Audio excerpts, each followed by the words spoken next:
Hi, guys. Welcome to Parawomenradio. I'm Amy. Tonight, we delve deeper into the Delphi red rum case. Richard Allen, a local CVS worker, is on trial for the red rumming of two young girls who were besties aged 13 and 14. This case is one of the most bizarre and disturbing I have come across in quite some time. It has been riddled with allegations of police misconduct and flawed investigations. There are even hints of a satanic panic element, which, first, in hearing it, makes many go, yeah, right. But hear me out. Many guards were wearing patches that read, "In Odin we trust." In the prison Allen was housed in for 13 months. Yeah, he's been housed in a prison, not a jail, for 13 months. In in the hole, no less. Many individuals involved in this case have been terminated from their positions, yet they are still being called upon as reliable witnesses for the state. The lack of televised coverage is shocking. No cameras are allowed in the courtroom. I mean, I could go on and on, but this is just the intro, folks. So join us as we delve into the details and more on this episode of Parawoman Radio. I'm going to roll some credits while we wait for the rest of the Friday crew to roll in. Shout out to my Power Replay crew. It's Friday, November 1st, 2024. Some call it the Day of the Dead. We just say, it's Friday, babies. Guys, welcome to Parawomen Radio. I'm Amy. Cavalier's drumming his old guitar again. Words rolling out into our fire. If heaven had wings, I would steal them and fly away with you for a while. Hearing the essence of gratitude, your dreamy little smile on my lips. I miss my cue, but baby, I had you. Miss my cue, but I had you for that day. Here in the blue, I'm falling deep into you.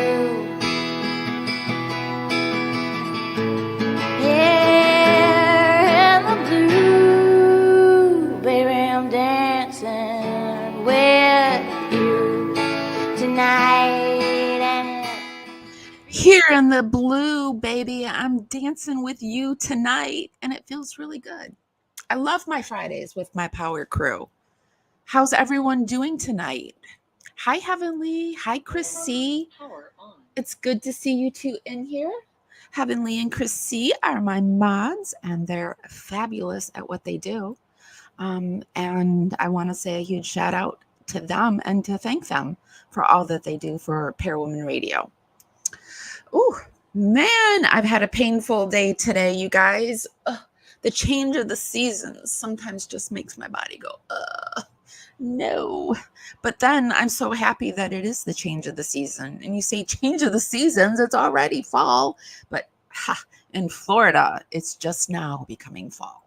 Well, actually, after the hurricane, it started coming, but it's here. It's cold at night, cold in the morning. Hot as sin during the day. It's fall.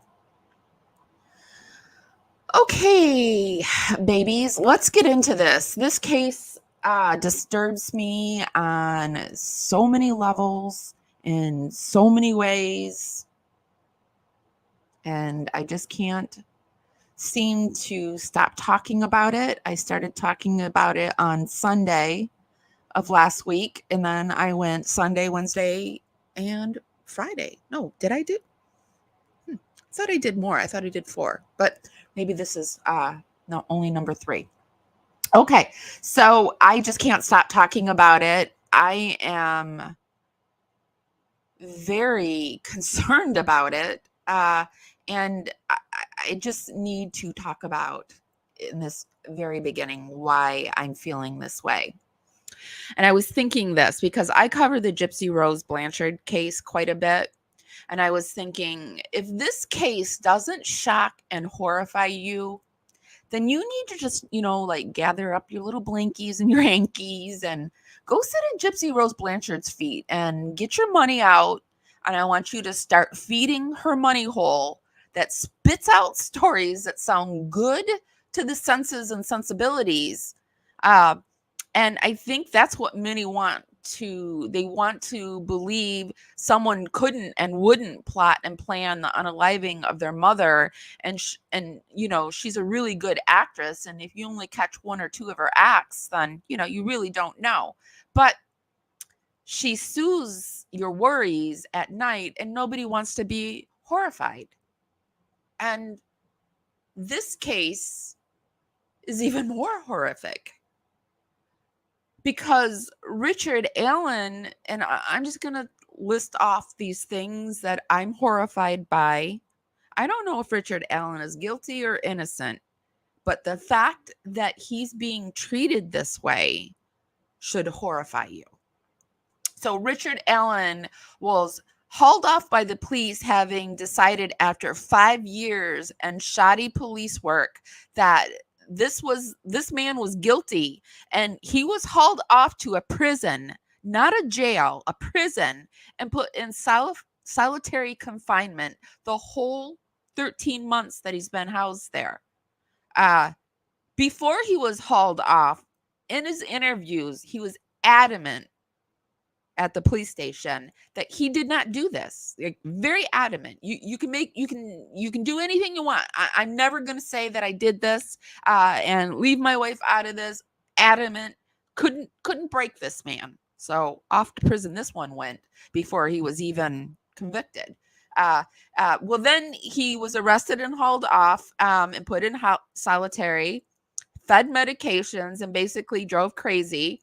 He started confessing from now until Tuesday. I mean, I'm sure if he was still in the conditions he was in, he would still be confessing that he M-word, S-a'd everyone, and his family, his sister, his daughter, his just people. He basically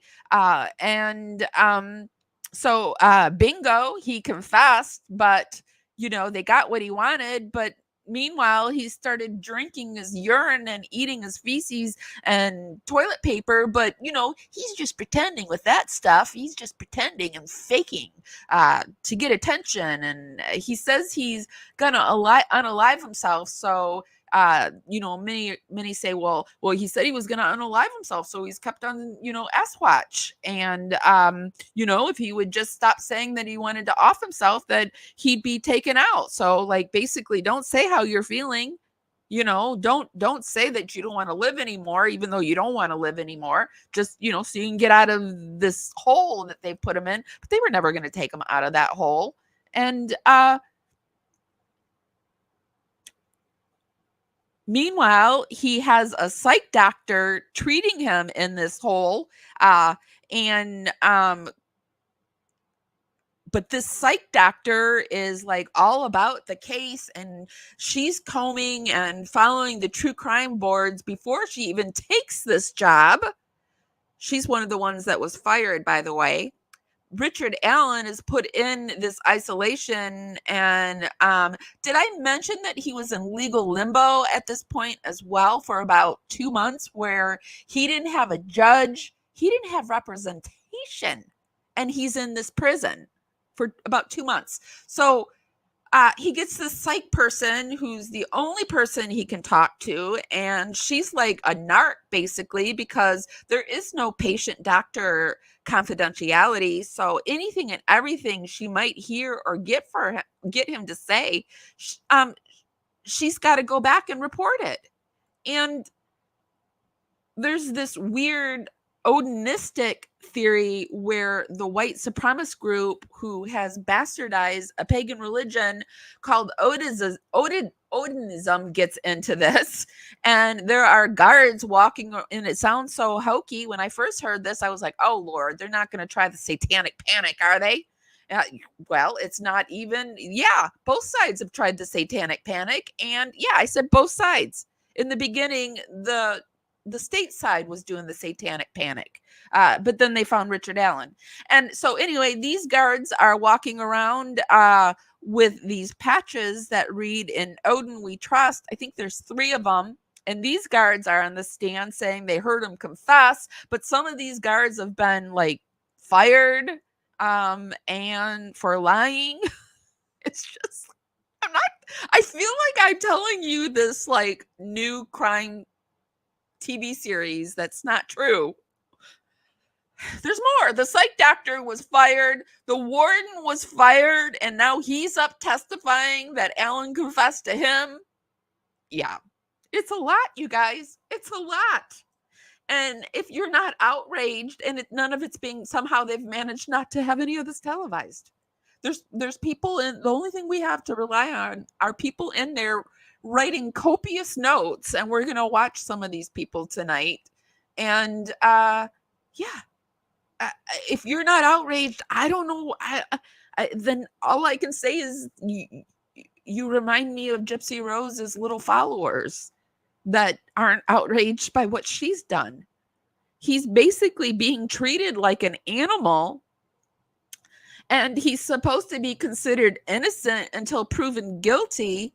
And it's proof that we're treating these people inside, and he's not even been proven guilty, like animals. And we've been told that 92% of these people that we're treating like animals are getting out. So when you treat a person like an animal, what are they going to do? They're going to act like an animal. And if you think you could withstand 13 months of this kind of treatment, whether he's guilty or he's not, I don't know. I don't know, because there's a lot of sus stuff on his side coming out too. But the treatment he has been, it's almost too much for me. I'm not kidding. But here's the thing. He's being treated horrific. His family's being treated horrific. His wife has had to leave the town that she grew up in. And, if his wife's being treated like this, his daughters, his family, I mean, it's rough. And then if you want to think about it, honestly, an entire community is suffering. And the suffering is a rippling thing. It's rippling through the entire state of Indiana. Like, we're all looking at Indiana like, get yourself together. My God. And then I'm over here, like, I'm from the Midwest, so I'm grouping it into Midwest. And then, so that's a ripple out to the Midwest. And then I'm sure people that are watching it from other countries are like, oh my God, USA, get it together. So, it's rippling out to the USA. And then I'm just horrified. I'm horrified. And so that's why we're covering the case. And you can agree with me. You can disagree with me. I am very interested to know where you stand on this. It's all a conversation, and it's one that that everyone should be able to have and hear one another, as long as it's done in respect. So let me know what you're feeling. What are you thinking about this case? Are you thinking he's guilty, innocent? Are you horrified? Are you not horrified? And if you're not horrified, why are you not horrified? Do you think that this would never happen to you? Because this is small town USA.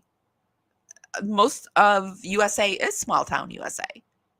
So if you don't think it can't come to your town and to you, then hopefully you're one of the lucky ones. Okay, so somebody help me off my soapbox, because it's so dizzying up here. I'm coming down. All right, so I just feel really drawn to talking about this case. But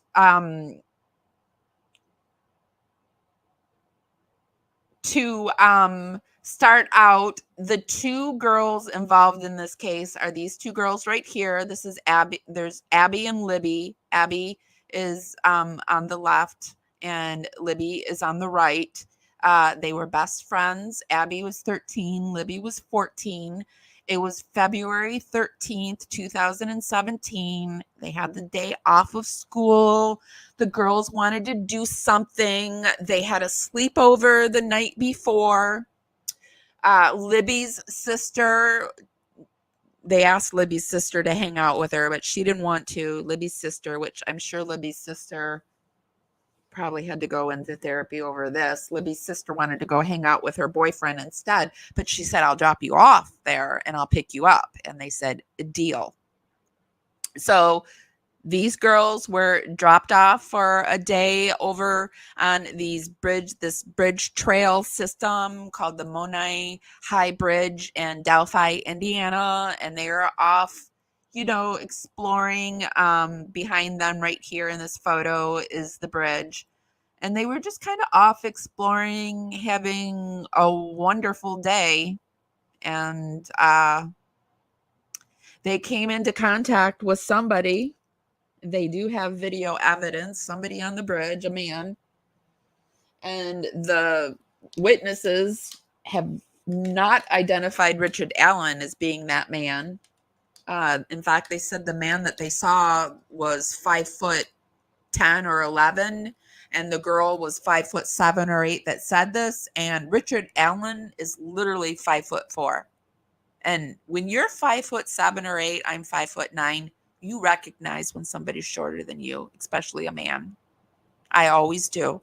I always clock the short ones and I always clock the tall ones. When people are about my height, then I don't. It's just it. And if you're a woman and a short man walks by, and if you're a short man, please, I'm not saying anything bad about being short. Shorties are cute too. And but I notice it. And this girl noticed it. And yeah. So they didn't return home. And they didn't come to their spot where their sister was supposed to pick them up. And from there, they were found in a farmer's field nearby this Delphi Bridge, Monai High Bridge. And Richard Allen was arrested 5 years later. Now, Richard Allen, as soon as they released this video, there was a video they released that was a video of a guy. Hold on a second.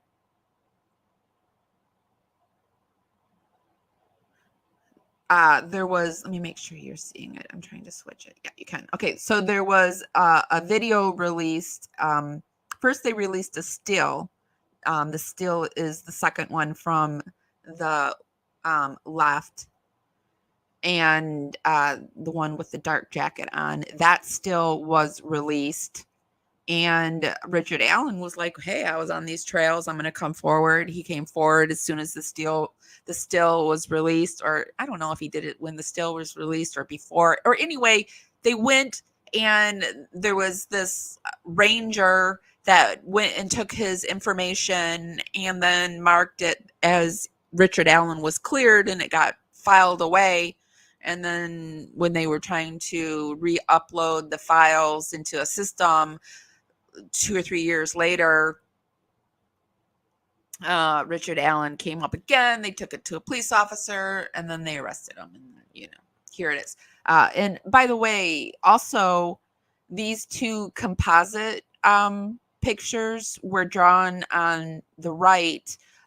One was drawn by one of the girls, the 5'8" or 7 girl, and then one was drawn by another girl, and you can see like how different they are. Like Vinnie Politan calls the one on the far right the Justin Timberlake one, and then the other one is more close to the bridge guy. But the bridge guy also looks like the farmer that owns the field. It's a lot. It's a lot. All right, so now I'm going to get us into it now that I have set you up on what the case is all about. I want to start with this guy. I found him today. It's to the point, and he summarizes a lot of what I've just said. It's really to the point. It's really good. It's okay. We say that's acceptable because that's prison. You can't treat people like animals and then turn around and get mad when these individuals are released and they're acting like animals. I mean, honestly, what sense does that make? A man isn't measured by how he treats somebody who's good. Treating people who are good is easy. A man is measured by how he deals with evil. Maybe I've been looking at this case against Richard Allen all wrong. Issues set aside, everything's been laid out. But this entire case hinges on one witness, and it's not Dr. Monica Walla. So welcome to the point. Let's get to it.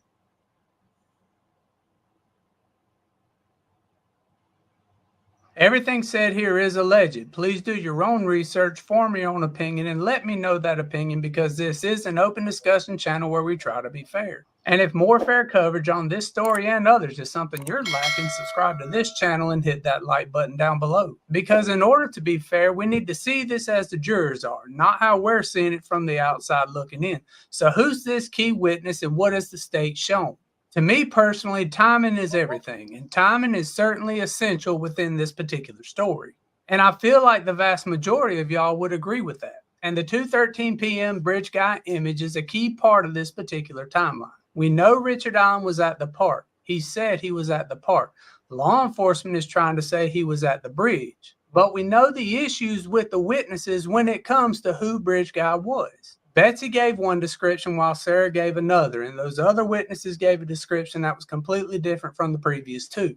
And their testimony is on record. Not one of those witnesses who took the stand identified Richard Allen as Bridge Guy. The state's bullet expert made an interesting case, saying she could identify the tool marks left on the casings. And she matched tool marks from the round left at the scene versus what they found in Richard Allen's home. But the biggest question with her testimony is, was the jury awake to hear cross-examination? Were they actually paying attention when she said she couldn't exclude other weapons? And I believe it's safe to say that it was an absolute mistake for them to not test any of Ron Logan's weapons. The biggest controversy to hit the news with the DNA expert was that clump of hair they found that they didn't test as soon as they found it.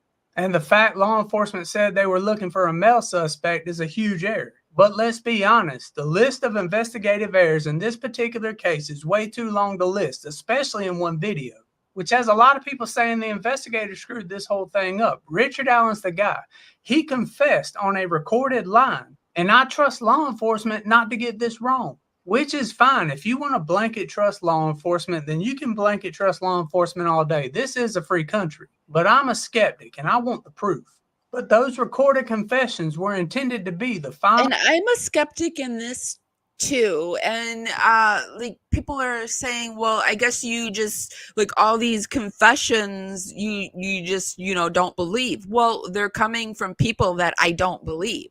They're people that have been proven to be liars, that have been fired, that are doing shady stuff. So, yeah, it's discredited to me, in my opinion. But you know what? There's another thing here too. I am not on this jury. So this is just me sitting back in my apartment, hearing what I hear from secondhand information, because I can't witness it myself because the judge won't let anybody in or won't let any cameras in. So here we are in this day and age where this is happening.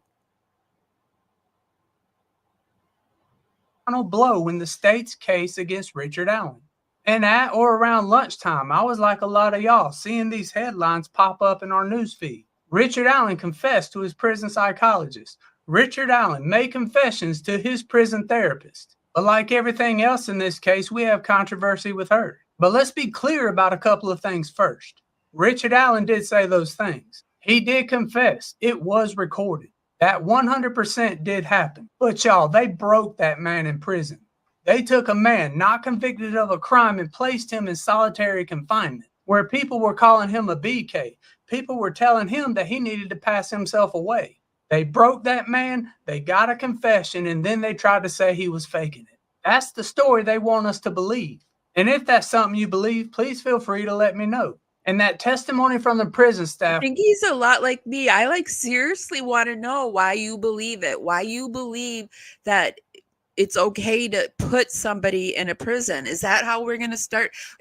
Is our government, is our states trying to test the waters that we don't need jails anymore? We'll just put them in a prison.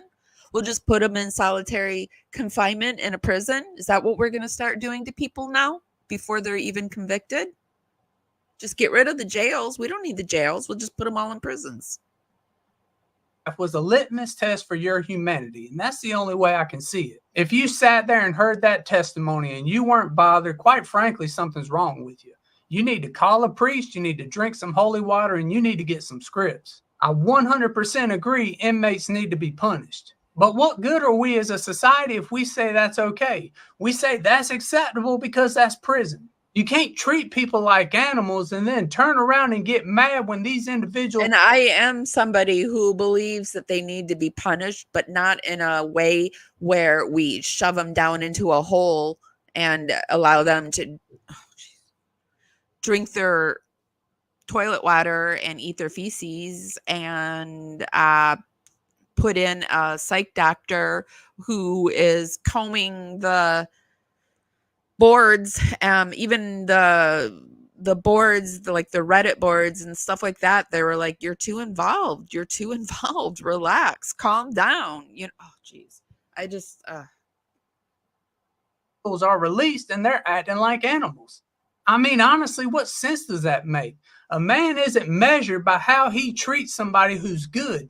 Treating people who are good is easy. A man is measured by how he deals with evil. And quite frankly, in the state of Indiana, you guys are falling short. You guys are falling short hard. There is no excuse to treat people that way. And the controversy surrounding Dr. Wall discredits her in terms of her opinion to a degree. Her being a follower of this case was a piece of it. She can't on one hand say she had the ability to separate her interests from her job, while at the same time using her job to pursue her interests. Her entire personal opinion is skewed.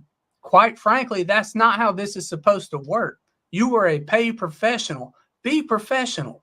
But her biggest issue was Richard Allen was in solitary confinement 13 times longer than the maximum time allowed. And while he's in the middle of this confession period, so to speak, he's apparently faking. But people are forgetting she said he was displaying this type of behavior long before he started confessing. So how can he be faking in one situation and not faking in the other? When you're going into psychosis, you can fall in and out of psychosis, right? I'm not a mental health expert. I'm not a doctor. I'm just asking the question. It seems awfully convenient that she can sit there and say, this particular part of his time here, he was normal. This other time, he was going through some things. He either was or he wasn't. And yes, it was confirmed on the stand that he was given medicine against his will, the same type of medicine that is used to treat people who are suffering from hallucinations and going through delusional states. So if all this was fake, why are you giving them that stuff? So to me, I said a few nights ago, Wednesday night, I was given the same medication against my will. I was thinking about it some more. I was literally held down and given the medication because when I went into the psych unit, I have pain issues. And at the time I was prescribed the fentanyl patch and morphine. I have since taken myself off of all of those and transitioned onto medical marijuana. And I'm also microdosing. And so, but I was held down because they wanted to take the patch off of me. And I knew that if they took that off of me, I was going to go into withdrawals. I just knew it. And I didn't want them to take it off me. And they held me down and they took it off me. And then they shot me up with Halidol and something else. And I almost got raped because I was so out of it. So yeah. And that was just one shot for me. It sounds like he got more shots. Personally, and this is just me personally, she was not the star witness the state thought she was going to be, in my own opinion. If you saw it differently, you can let me know, but she fell flat in terms of credibility. But it's what Richard Allen said in his confession that actually ties to the star witness and the key to the whole story the state is trying to say. In his confessions, Microdosing is taking small amounts of psychedelic medications to help break my depression. My depression, I couldn't break through it. I was taking various psych meds and I couldn't break through my depression. It was just a low level depression that I couldn't break through. I felt horrible about myself. I just couldn't. And within the first few doses of microdosing, it felt like my whole world lifted off, like the whole lid of my shame, my sorrow, my depression. It just was like a cap was taken off my head, and I realized I'm not that bad of a person. We're all just humans having human experiences, and I'm a pretty okay person. Like that's what I'm trying to come up with. Like my new mantra is it's safe to take up space. I'm allowed to take up space. That's, because what I went through personally, it wasn't allowed. I was never allowed to take up space. Yet my personality is big. I have a big personality, and I was never told it was okay to have that personality. And so I made myself smaller, smaller, smaller, smaller, until no matter what I did, I couldn't take the pill to make myself bigger. And then the microdosing has been a life-saving thing for me. Because before that I had gone into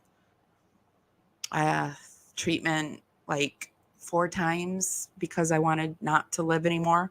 And I don't feel that way at all. I'm very happy to be alive, and it's really saved me. And so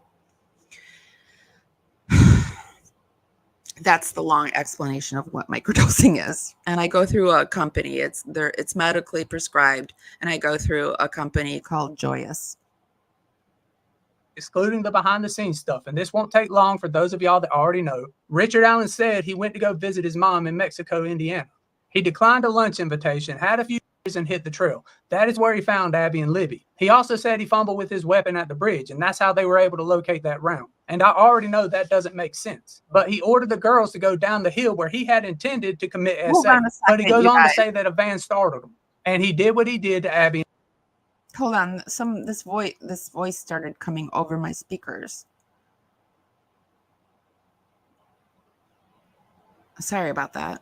And Libby. He then placed branches on those two and took off back to his car off the trail. Prosecutors are trying to say that at 2:31, phone pings indicate that Libby and Abby went down the hill, and the phone pings stopped at 2:32. And Brad Weber told investigators he was pulling into his driveway at or around 2:30 when he got home from work. This is why Brad's the key to everything. And to me, this is the closest thing to evidence that the state actually has. This is the detail only the suspect would know. We all have to admit that if we're trying to be fair and objective. Only the suspect would know that Brad Weber was pulling his vehicle into his driveway at or around 2:30. The only possible issue to this particular part of the story is Richard Allen did have his discovery, and he did have a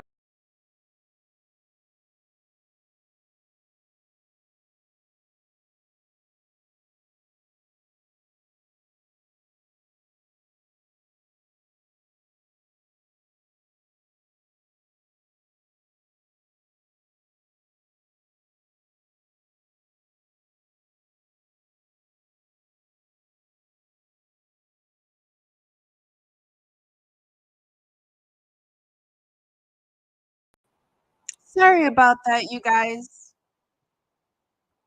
I just got booted and I had to come back in. I'm so sorry about that.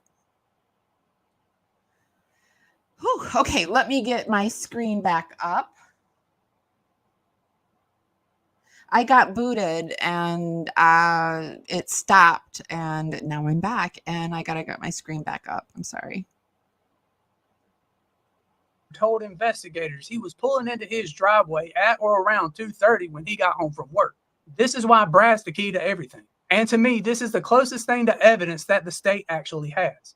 This is the detail only the suspect would know. We all have to admit that if we're trying to be fair and objective. Only the suspect would know that Brad Weber was pulling his vehicle into his driveway at or around 2:30.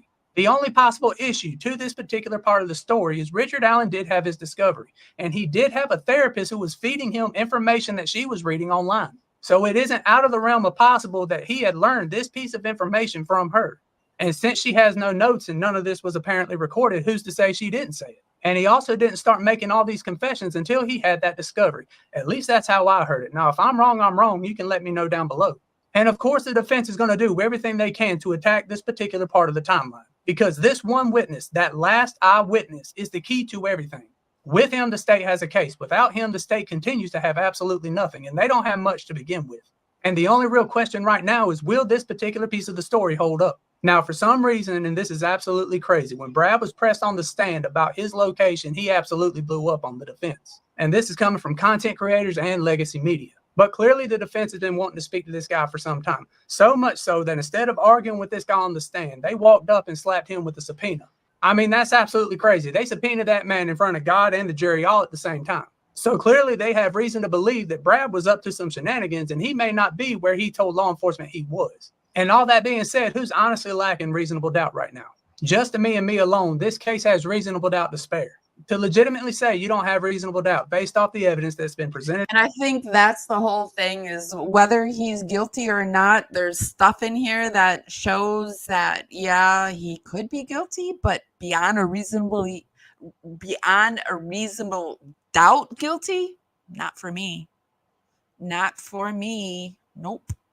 So let's keep going. Vinnie Politan, I get the feeling that he's going to show up there. He's not there. He's been sending people in his place to go, his like producers to go into the courtroom. But I get the feeling that he is very concerned about this case. Like it's just really shocking.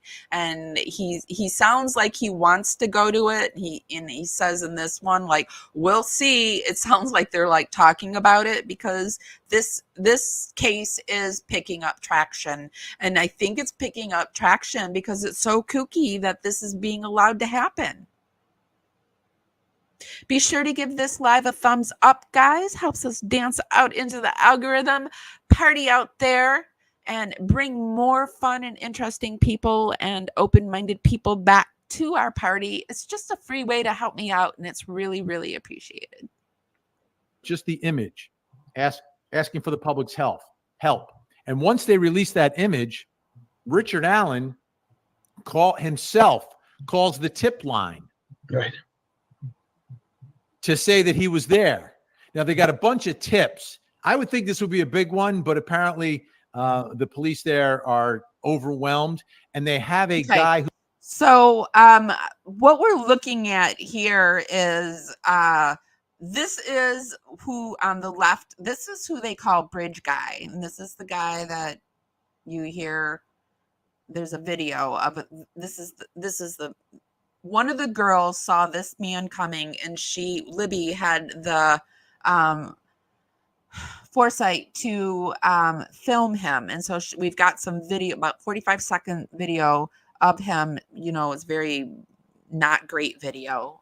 They had to stabilize it and do a lot to it. And this guy over here on the right is the farmer whose field they found the girls in. Now, you would wonder, why would this farmer be dressed up almost identical to what this one is? And someone paid the farmer to do this, and the farmer did it.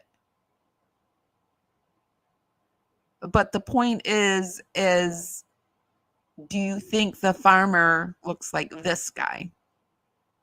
Who's like a conservation officer.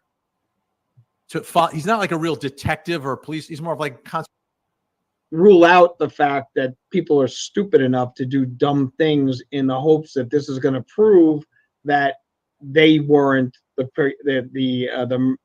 Red Rummer. So, but it's clear. I can tell you, I don't think it's him. I mean, he looks taller than the one on the bridge, and to me, it looks like him. They've got different pants on. these pants are darker, so it will show the cutoff and make you. Yeah, I think it looks like him. This guy, Albert H. Wunsch or whatever. I'm kind of feeling like he believes that Richard Allen is guilty. This guy, Jonesy, down below, I feel thinks that Richard Allen, whether he's guilty or not, like the evidence is just not there. The state isn't proving beyond reasonable doubt. Even though he's given weird reasons and he basically gave false alibis and things along those lines, he may have been doing something, but I don't think it was red rum. Okay. All right. That's another But thing yeah, that the farmer did.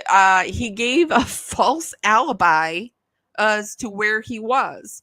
And he told everyone, he said he gave the false alibi because he had a drunk driving or something, and he was driving on a suspended license, and he didn't want the police to know he was driving on a suspended license. He'd rather lie in a red rum investigation than be caught driving on a suspended license. Well, that makes no sense, but okay, that's another thing right there. Let's go back to the His situation. story is that he didn't have his license and he was driving because he had a DUI. Well, that's a pretty minor. That's a pretty serious, and that's a pretty serious offense. I know in New Jersey that's a mandatory jail time for that. If you were caught driving while you've been suspended pursuant to a DUI or a DWI, then you are looking at jail time and another 1 to 2 year loss of driving privileges. Yeah. Well, when it's an alibi though for a red rum, like I'll take the suspension in the 2 years. You know. Yeah. So they're the pictures. Okay. So where we are now in the case, the state is rested, but they finished with all the confessions, all the alleged confessions, including some recordings. So I wanted to sort of lay some of the groundwork, some of the context for the confessions. So I have some information from court here that I'm going to go through piece by piece. So the former warden. So here's a fact, and this is weird. He was being held in a state penitentiary, not in a local jail. They sent him like a couple hours away to a state penitentiary while he's awaiting jail. So he's in there with convicted people rather than being in a jail waiting for his trial. Now, the warden of that jail was fired from his position or asked to leave or whatever, step down, whatever it is. Yeah, that's another But he thing. testified that Allen sent him a note in March or April of 2023 saying that he took the lives of the girls, but provided no. Ron, who's the farmer's girlfriend, testified that the voice saying girls down the hill was actually the farmer. She said that it was her boyfriend, and nobody has said that voice except the state is Richard Allen. No one has come up and said, yeah, that's Richard Allen. No details thereof. Now, there's some more information that I want to give you from this guy, Gallipo. Okay, so he got one of the confessions, right? Other people who are hearing, who say they heard confessions are some of the guards, former and current Department of Correction employee witnesses, 7 of them. The companions for Allen, who were keeping an eye on him so he wouldn't end himself, observed and logged everything he said and did. 6 guards said that Allen gave generic confessions like, I killed Abby and Libby. 1 guard said Allen said he committed the red rums with a box cutter that he stole from CVS. That's where he works, and tossed it in the trash there. That same guard was fired for lying on his application to get a job at the Department of Corrections. 1 guard It's easy to be fired for that job because they can't find people. So another guard said who heard Allen say that he was responsible, admitted on the stand that his written report was less detailed than what he told investigators. So these are the ones that are just, okay, I heard him say this. Those are some of the confessions. Then other confessions are recorded. But I wanted to put this up because Allen was in the Epstein watch cell the entire time he was there, 13 months. The cell he was held in is in a unit for offenders who get in trouble. Most of them are there for a few days or weeks, but the warden said he'd never seen anyone held there that long. So 13 months he's in the unit where they keep the ones who are incorrigible, the troublemakers, like the hole. Like he's in the hole for 13 months, Al. How unusual is that? That's extremely unusual. I mean, that's almost like, something you see out of Papillon. I mean, where you've got a prisoner that's been put in there, and that can have some severe effects on you. Now, granted, Papillon was eating bugs, wasn't he? Yes. Well, there was very limited food on the different places that he was sent to, including the French Guiana, which was Devil's Island. But you take a look at people who have been, and I've studied and interviewed a number of prisoners of war from Vietnam that were put in the Hanoi Hilton, and when you're alone during that time. Now, granted, they were also being tortured. He was not. The mind does do quite, and you try anything humanly possible to try to get out of that. But he did have his privileges, though.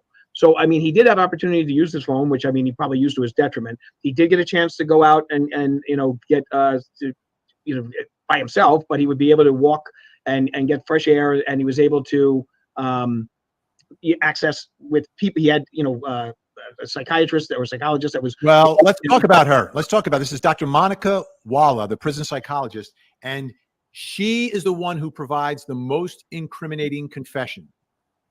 Well, wait. Her testimony about Richard Allen's confession to her, the prison psychologist, is the most important one. But she also testified that the lights were never turned off inside this small cell where he was. They were monitoring him constantly and was in solitary confinement for 13 months. Inmates are meant to be in solitary confinement for a maximum of 30 days. But the difference is he was also on a suicide watch. Okay, because he kept claiming he was going to kill himself. He kept claiming that he was going to off himself, anything along those lines. So when you have a scenario where you have a prisoner who's put himself and made those kind of comments, and they have reason to believe that even if they don't have reason to believe, they're mandated to keep him separate from the rest of the. With the lights on? Well, yeah, how else can you see? How else can you see him?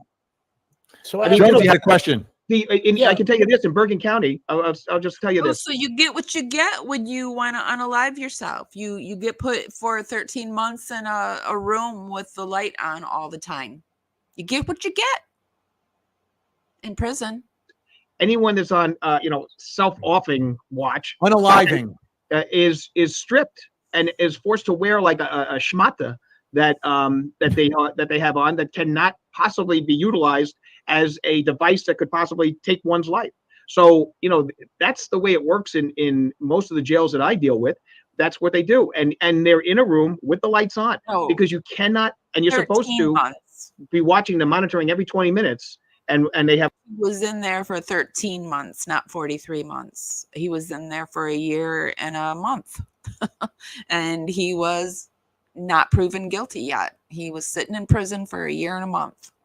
A log on that kind of stuff. I'm talking about Bergen County and New Jersey, and they have to look and then make sure that the person is not trying to unalive themselves.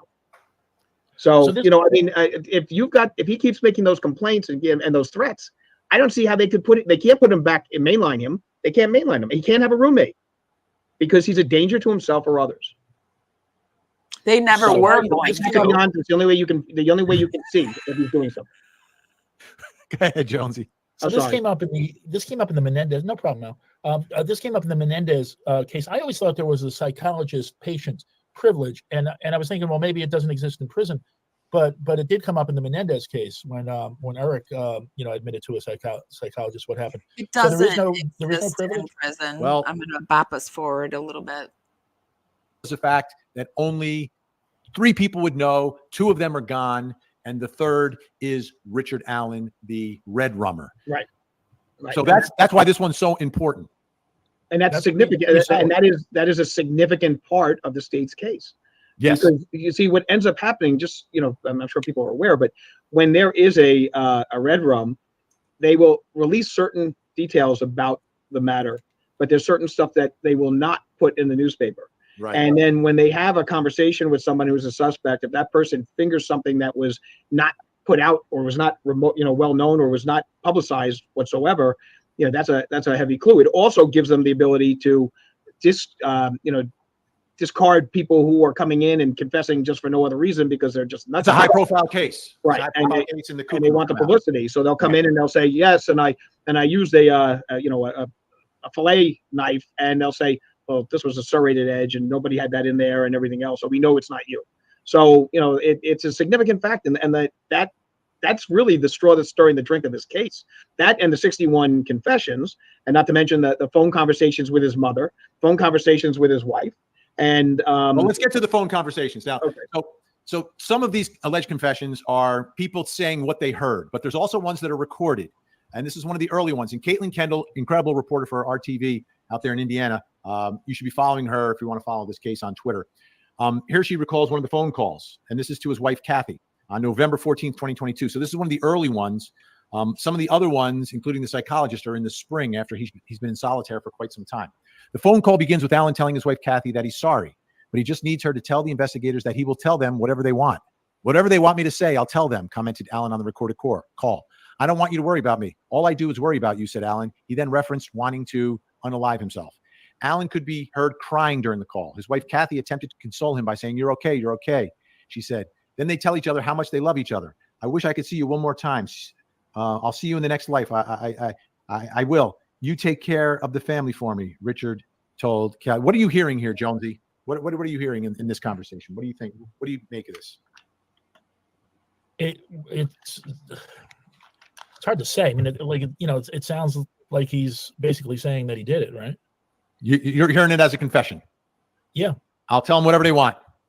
Yeah. But also that line caught me. I'll tell them whatever they want, as maybe, I'll tell them things that aren't true. Kind of thing. They want me to confess. Well, he also, some of the other conversations, How's that for hedging my bets? was very preoccupied with protecting his wife. Yeah.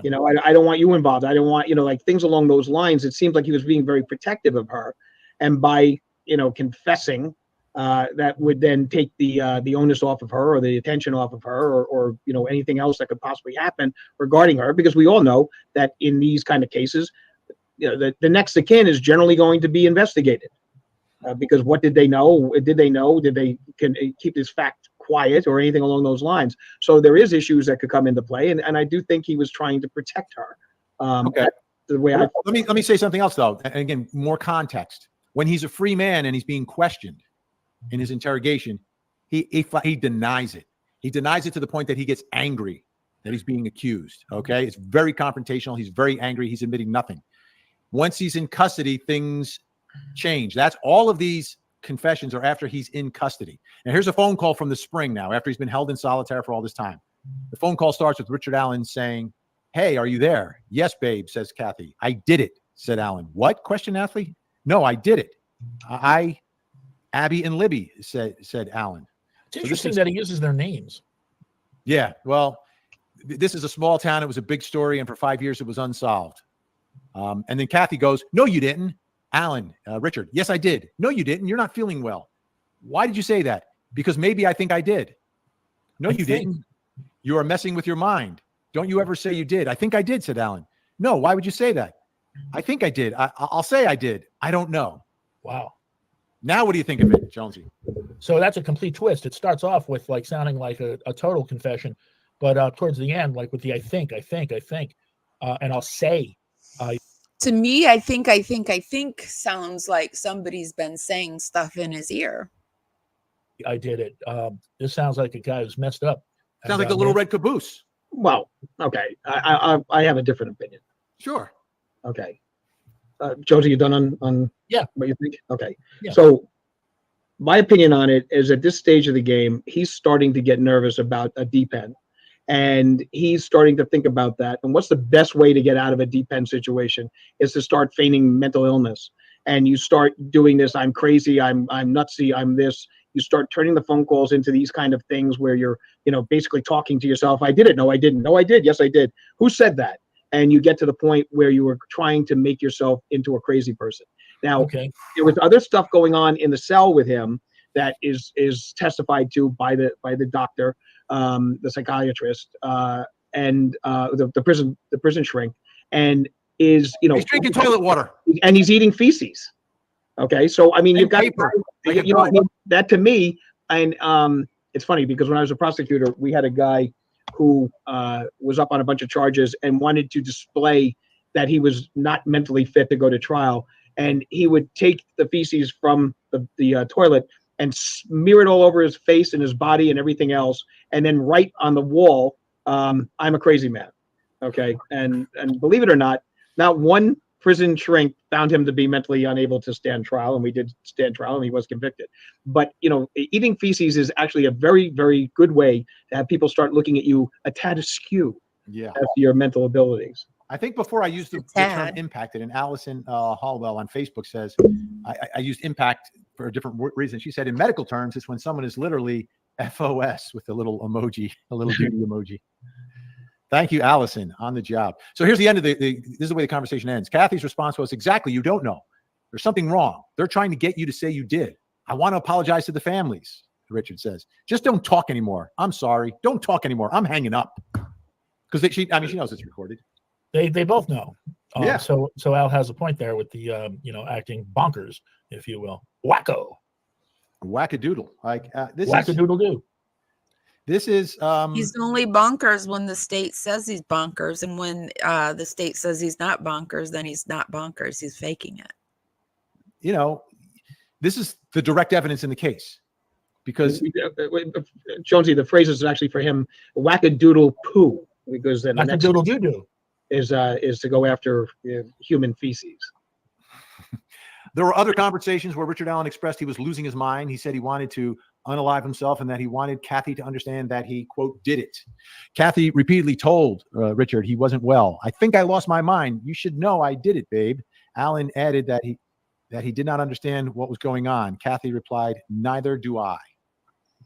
But, you know, I mean, it does seem to me that he is now realizing that, because there are questions he's asking about whether or not he's looking at D-Pen and things along those lines. Right. So he's nervous on this. And I mean, he's having conversations with his mother too, and he's afraid mom's not going to love him anymore because he did this.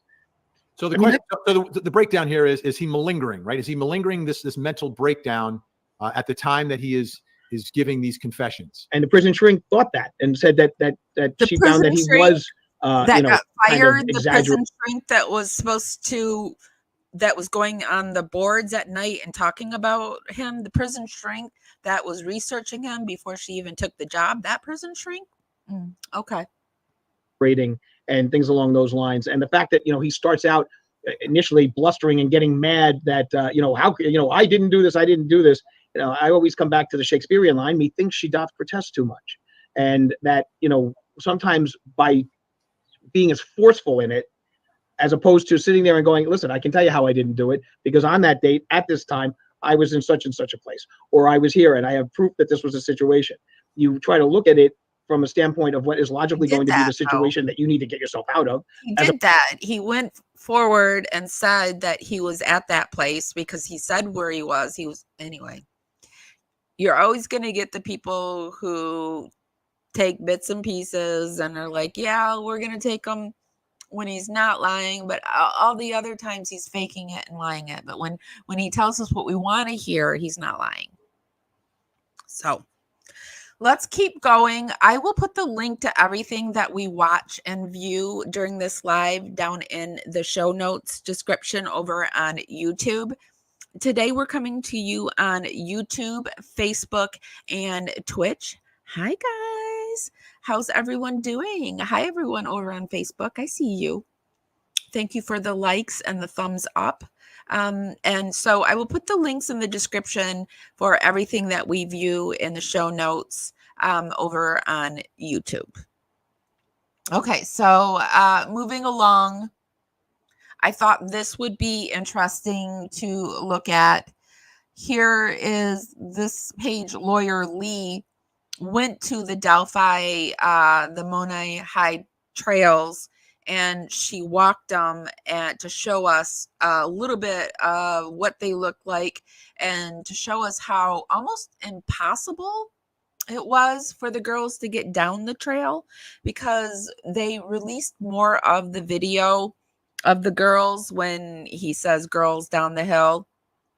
And Abby says, where there's nowhere to go or something like that. So, but she walks the trails, and I thought it would be interesting for us to see what the girls saw that day. Full fall day here in Delphi, Indiana. I'm going to be walking the trails to the Monon High Bridge. We'll be on the north side. This is the direction Libby and Abby would have walked on February 13th, 2017, the day they were abducted. The next day, their bodies were found not far from here. I'm going to be pointing that out to you when we get to that part of the bridge. So you'll be able to see the trails, the Monon High Bridge, and then I'll point in the direction of where the bodies were found. So you can kind of understand the layout. This is my first time being here, too. I'll try to hold this up enough. You can see there's a field right there, some outbuildings, a farm, a silo, a barn over that way. And law enforcement didn't look around those buildings. They didn't look to see whether maybe bridge guy was hiding, maybe he was out there.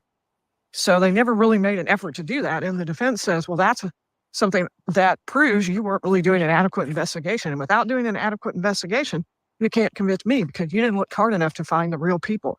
You didn't follow leads you should have been able to follow that might have actually netted you the real killer instead of me. So that's the argument he's making.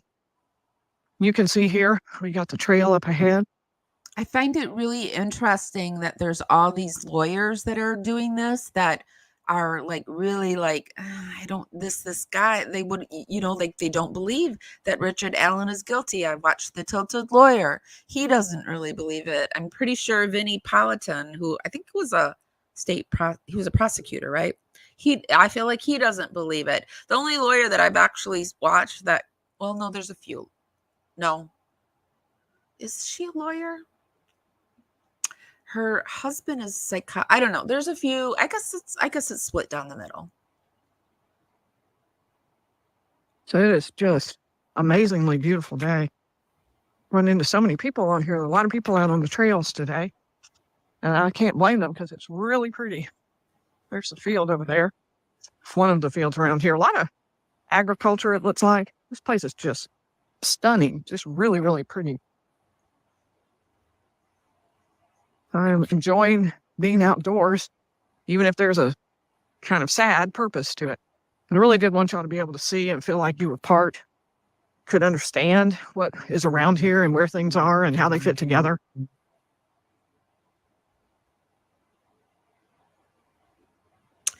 In the small town in Michigan where I lived for a long time, we had this trail system. We're continuing our walk.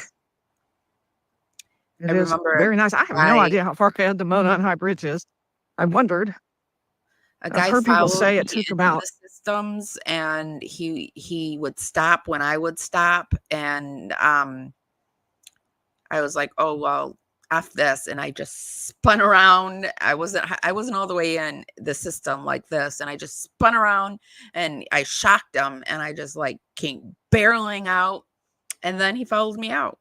So I mean, when this day and age, you would think that letting two girls walk out on the trails would be safe, like they're not alone. And I had my dog with me too.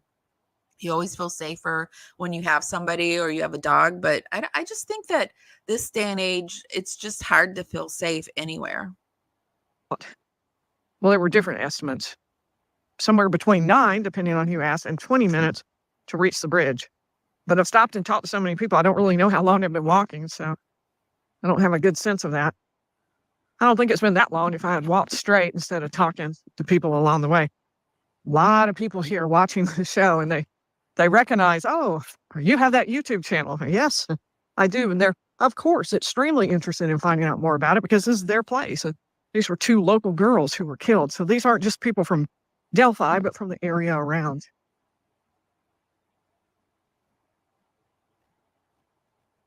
Pretty, it's quiet out now. You can hear the highway in the distance. So one of the questions has been about why the girls didn't cry out. Why didn't they yell for help? There's even a suggestion that the girls were maybe killed after the family was already in the park looking for them on the trails. And so why? Why didn't they yell? Why didn't they call out for help or ask somebody to come so that they could scream help if they're being murdered, or if one is not being while the other is? Why didn't they scream for help? But at that point, the defense says sound would have carried quite clearly. So it doesn't make sense, the defense argues, that they were even here. There's no possibility they were here. The defense believes they were probably taken on that road directly below the Mona and High Bridge somewhere else. And the fact that they weren't here. So that's what the defense is saying. There was a road under the Mohai Bridge, and when they were forced down that trail, they believe that there was a car waiting for them, and that the girls were forced into the car. To why they weren't yelling out or asking for help. They also think that accounts for why Libby's phone starts back up at 4:33. They think it was brought back in, manipulated by hand by somebody. Oh, here we are. We're at the bridge. Doesn't matter if you scream out in public, though. I've been out on my carport. I go out, and when I'm angry, I'll take my bat out there and I'll just bang it on the cement, and nobody comes in to see like what's that banging sound. Or when I had my little dog, I would take her outside and I would cut her little toenails, and she would scream bloody murder or bloody schmurder, and nobody came and checked. I mean, and that's like you say, that's just a dog, but I mean, just nobody checks on people these days. They don't. Okay, so I'll be able to show you more right here. You know, so why they didn't yell out, that is really a mystery. It does seem like if they could have been heard and weren't that far away, that seems like something they would do. I know sometimes people get scared, they get frozen, and they don't actually scream. They think that they would, but then they don't. So it's doesn't mean possible. they didn't scream I just don't out. picture that being the case for at least Libby, for what we know about her. I mean, somebody brave enough to start filming when you're a little nervous, but you don't know exactly what's happening. That's pretty brave. That was pretty impressive. It's funny too, because I tried that. Like there was this place called Mackinac Island. It's called Mackinac Island, and you'd have to take a ferry over to get to it. And there was this we used to go up to the island in the summers, and there was this really cute guy, and I remember being there with my friend, and I was like, this was back in the day when you had to literally take a picture to get a picture. Like you had to use a camera. You couldn't like pretend like your phone or anything. And so I was like, I'm gonna stand up and I'm going to pretend like I'm going to take your picture, but I'm going to take his picture. And I was like 12 or 13. And I stood up and I took the picture. And then when the picture was filmed, or when the film was processed in it, he's staring straight at me, smiling. Like he knew what we were doing, but like Libby and Abby did that thing where, you know, they were like, go across. I'm going to take your pic, act like I'm taking your picture, and we're going to see what this guy's doing. Right. That's what she did. Up to the bridge. Oh, good. We're not far from. I'm going to be able to show you the new part and the old part. We are 100% not going over to the old part. So I will show it to you, but that is well beyond my capabilities. So what you're seeing right here is new and improved, not what Libby and Abby would have seen at the time that they came. But we'll at least get an idea. I think once all the attention started being put on this community, they did redo this bridge because it was old and rickety, and I'm shocked no one got hurt on it before now. But they put up all these railings around it now, so it is going to look a little bit different. For what the new part looks like, and we'll be able to see the old part. I'm going to walk up to that end of the new bridge area right there. We will get a chance. It's supposed to be very high, 60 feet. So that's pretty big span that it has to accomplish. And it goes way back into the trees on the far side because it's spanning 60 feet, but the ground doesn't just immediately jut up out of the earth. It's not a cliff on the other side. So to span that area flat for a train, they have to do it this way. So we are almost here.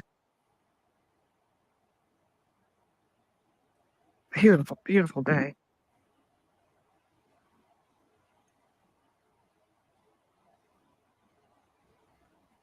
I've got a sign over here, private property, no trespassing. All right, so here we go. We are on the bridge right now, or right at it.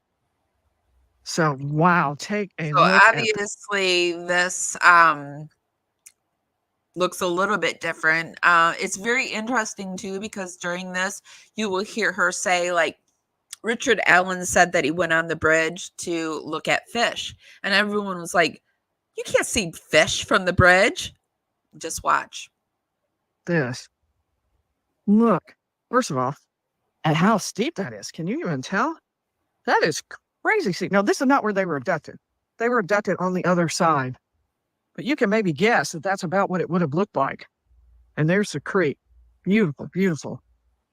It is beautiful. And you can see we're way above it. Now, this is the newly built bridge. I This heard there would was be nice. controversy This over is my this, which does seem to be I really love rusted. this kind of And stuff. the mayor didn't want to have it painted or something. There was, I guess, argument over that. But you can see that this is some kind of tracks or board that's not going to rot, hopefully, and it's got rails. And it's pretty wide, really wide. So I feel safe walking here. Take a look. Can you see how deep that is? I don't know if you can tell, but wow. Wow, that is so steep. That is a big surprise to me. Steep. The creek Wow, is really pretty, I very am clear. surprised You how can see steep down it into is it. that the And girls had that gone actually is down. of interest too. Oh my gosh. So the girls would have So had what you to, can see like, if you look back is you've got the bridge granted, starting there, right there. And you can see she's it's on the opposite side than the girls were forced down, but it's very steep to go down that hill.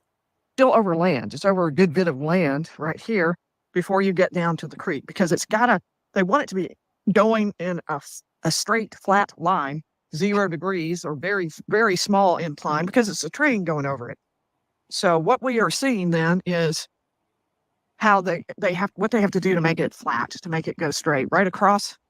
It goes further into the woods. We'll go to the end there and take a look. That I'll let you bridge just was look around. Wow. less terrifying now that it's been redone. I mean, with the railing, it looks so much less terrifying to me. It is so pretty. It's very pretty. So and the water's beautiful. so clear. There's a trail over there as well. That's not the direction the girls.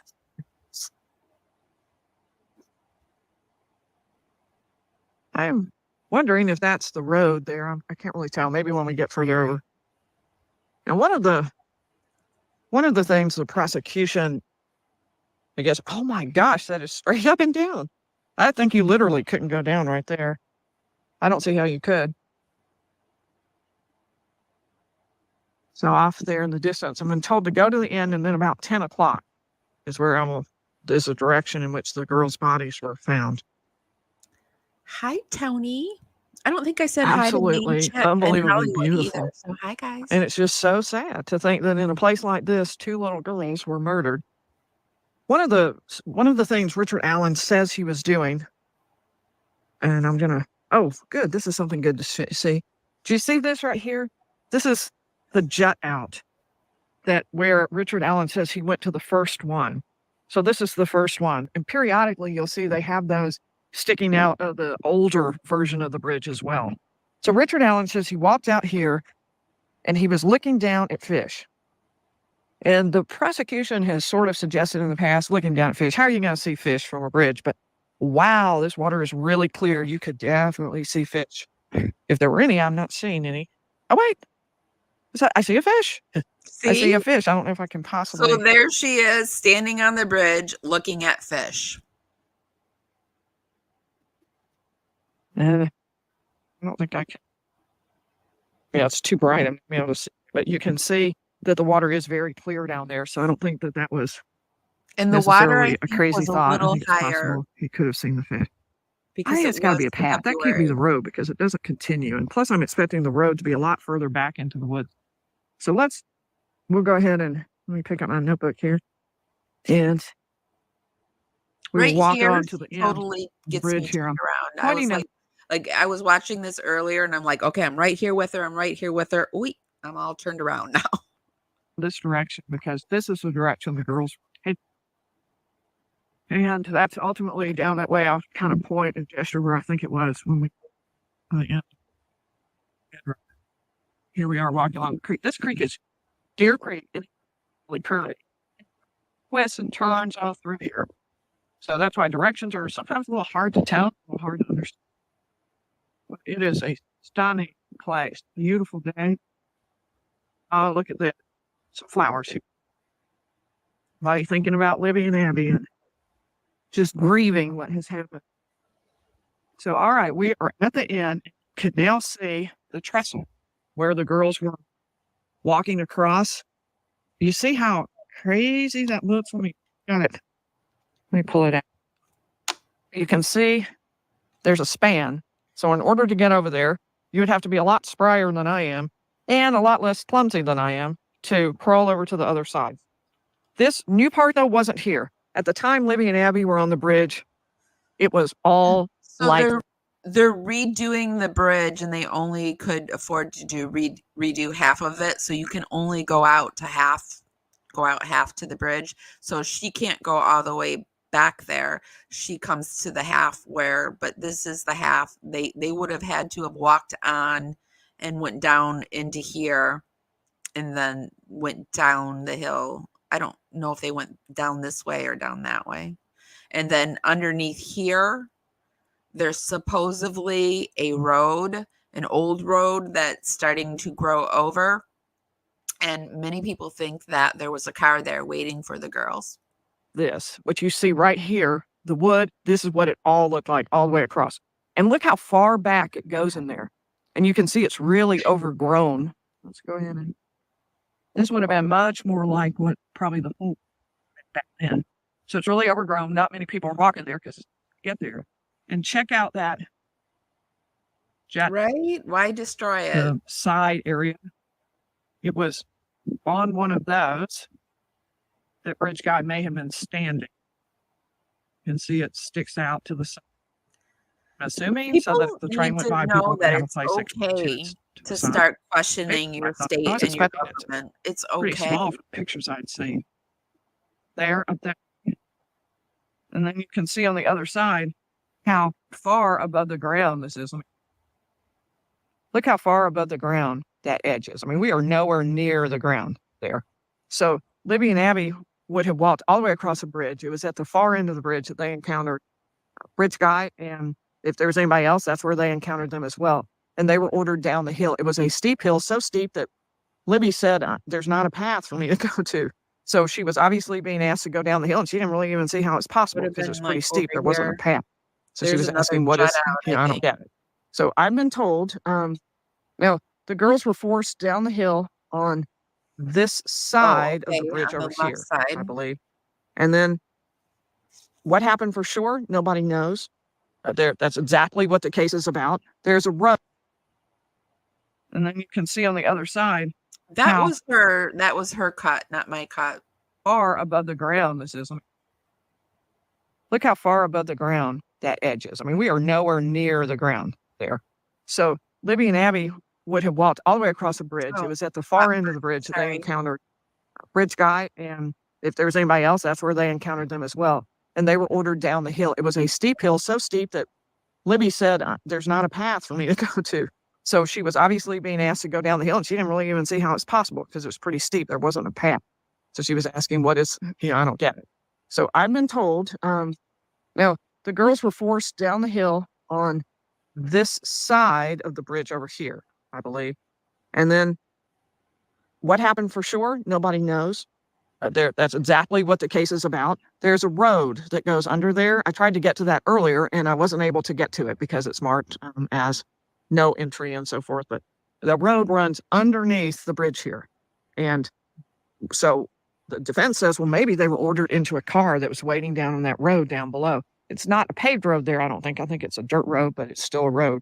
It's a county road that's become, unpaved as it goes and winds back toward a very small handful of houses. The place where they were forced down was actually on Brad Weber's property that was right there at the end of the bridge. So whether they were taken or not, they ultimately, the prosecution believes, and I don't think the defense necessarily disagrees, but they just have some other theories, but that they were forced into the creek and across the creek. Now, some of the things that make people believe that are the fact that Libby was that Libby wasn't dressed and some of her clothes were down in the creek.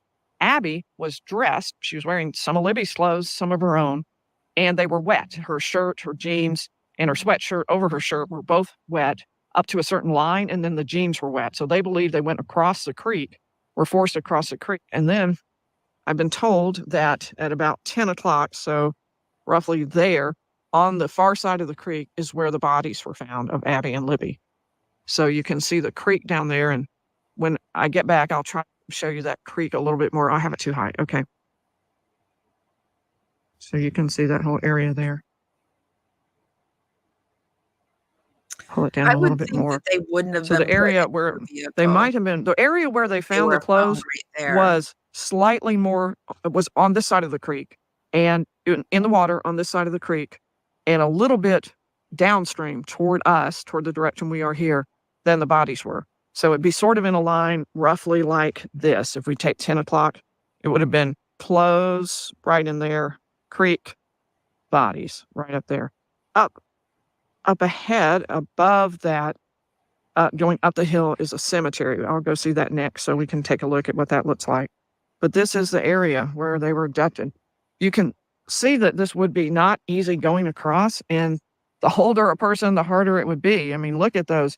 I have seen two pictures. These are not. It has been said too that the bridge guy, he closed a lot of distance really fast during this whole thing. Okay, guys, I will be sure to put the link if you want to continue watching that. Let's keep going. I just wanted to show you a little bit about let's see where we're at. Oh, okay. Oh, wow. It's an hour and 21 minutes already. Wow. Time has flown by tonight. My gosh. Well, I'm not even sure if I should keep going because I can save this other stuff for our next live. I think that's what I'm going to, well, you know what I want to do? I want to do a quick update about what went down in the courtroom today. Let me, hold on a second. When I had my problem, I X'd out of that and I've got to pull it back up really quick. We'll talk about, today was day 13, and this is the person that, this is the lawyer that I believe she's married to a psychologist, and I think this lawyer, I don't know if she's a lawyer or paralegal. I don't even know if she's any of that, but she is in the courtroom and she is sharing what happened. Hey, everyone. Today. Hello. Hidden True Crime. Today is November 1st. Today is November 1st, 2024. Happy November 1st, everyone.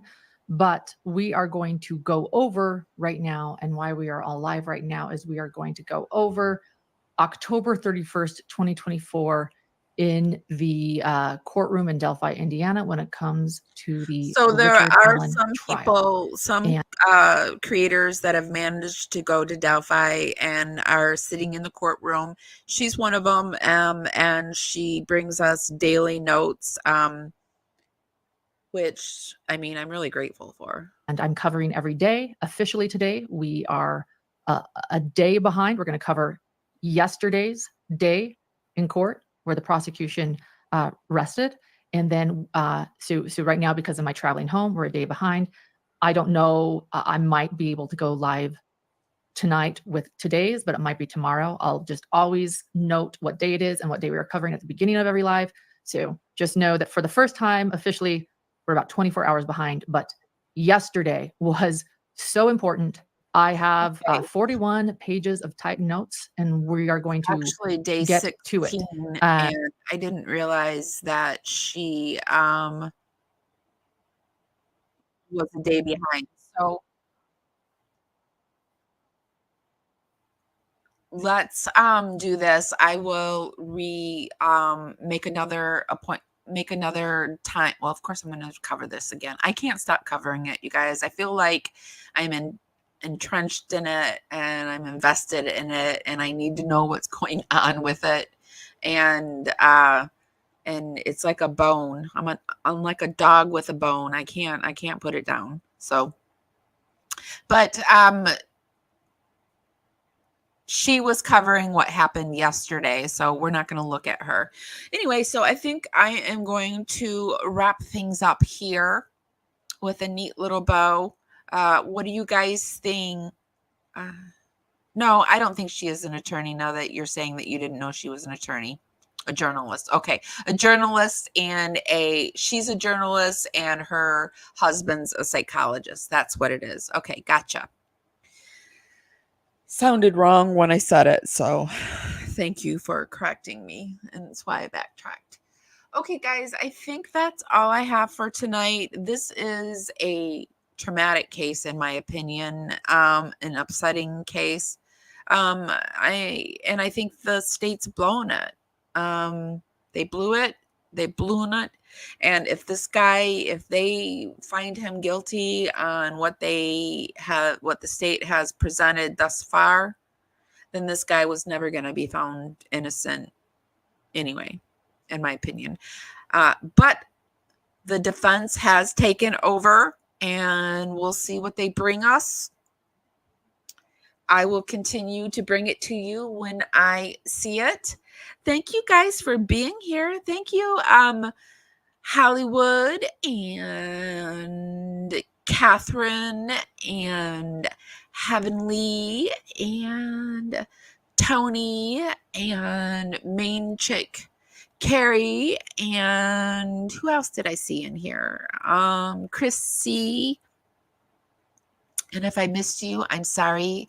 Thank you all for being with me tonight. I love you guys so much. Oh, shoot. I also forgot that I got X'd out and all my outro stuff is gone. So anyway, you guys, what do you guys think? Do you think that this guy is guilty, innocent? You just don't know? Or regardless, do you feel like really uncomfortable about the way it's being handled? I feel really uncomfortable about the way it's being handled. It's making me feel like, But okay, guys, if nobody's told you this today, and even if they have, I'm still going to tell you this. I love you guys so, so much, and I'll see you next time. Bye, guys. Hi, guys. Welcome to Parawomenradio. I'm Amy.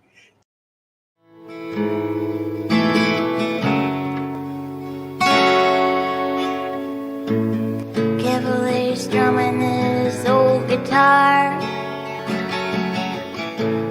words rolling out into the fire. Never ask why my heart burned blue. Here in the haze where you inspire me. Here in the darkness I hear my cue. Time to find some solitude. Here where my soul bleeds openly, deep in the heart of sin and you.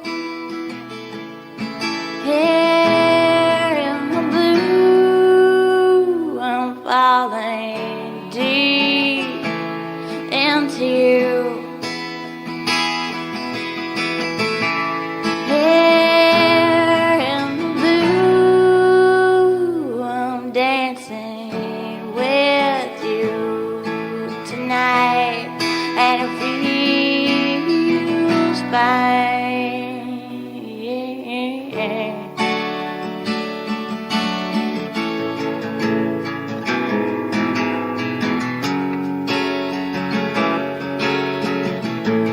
Carefully strumming this old guitar again, words rolling out